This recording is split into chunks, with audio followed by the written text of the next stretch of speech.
వీఆర్ఏల సమస్యలు పరిష్కరించాలని, వేతనాలు పెంచాలని డిమాండ్ చేస్తూ విజయనగరం కలెక్టరేట్ ఎదుట ధర్నా చేశారు.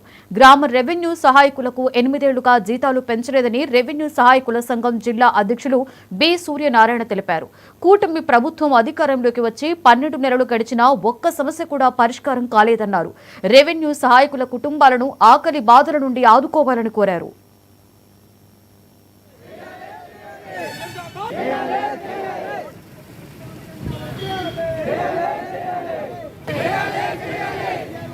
పరిష్కరించాలని కోరుతూ ఈరోజు కలెక్టరేట్స్ ముందు ధర్నా కార్యక్రమాన్ని నిర్వహిస్తున్నాము.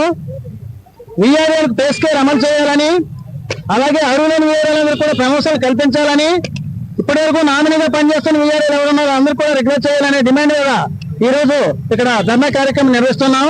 ముఖ్యంగా తెలంగాణలో ఏదైతే ఆ ప్రభుత్వం అక్కడ ఉన్నటువంటి వీఆర్ఏలకి పే స్కేల్ అమలు చేసిందో ఆ రకంగా మన రాష్ట్రంలో కూడా పే స్కేల్ అమలు చేయాలని చెప్పి ఈ సందర్భంగా డిమాండ్ చేస్తున్నాం. అంతేకాకుండా చాలా కాలం నుంచి పనిచేస్తున్నటువంటి వీఆర్ఏలు ఉన్నారు, అర్హులైనటువంటి వీఆర్ఏలు కూడా ఉన్నారు. వీళ్ళందరూ కూడా ప్రమోషన్ కార్యక్రమం చేయాలని చెప్పి, అయితే ప్రమోషన్ గతంలో ప్రతి 2-3 సంవత్సరాలకు ఒకసారి ప్రమోషన్ ఇచ్చేవారు. ఇప్పుడు ఈ మధ్యకాలంలో దాన్ని ఆఫ్ చేశారు. కాబట్టి అర్హులైన వీఆర్ఏలు ఎవరున్నారో వాళ్ళందరూ కూడా ప్రమోషన్లు ఇవ్వాలని చెప్పి సందర్భంగా డిమాండ్ చేస్తున్నాం. అంతేకాకుండా నామినల్గా పనిచేస్తున్న వారు సుమారు ఎక్కువ మంది వీఆర్ఏలు ఉన్నారు. అంటే తల్లిదండ్రులకు ఆరోగ్యం బాగోలేనందున వాళ్ళ స్థానాల్లో పనిచేస్తున్నారు. వీళ్ళందరినీ కూడా రెగ్యులర్ చేయాలని చెప్పి ఈ సందర్భంగా మేము ప్రభుత్వాన్ని డిమాండ్ చేస్తున్నాం. దాంతో పాటుగా ప్రభుత్వం 8 ఏళ్ల నుంచి ఆ వీఆర్ఏలకు ₹1 కూడా జీతం పెంచలేదు. తెలంగాణలో 2023 జూలై 20వ తేదీన 81 జీవో నెంబర్ తీసుకొచ్చి 16,758 మంది వీఆర్ఏలను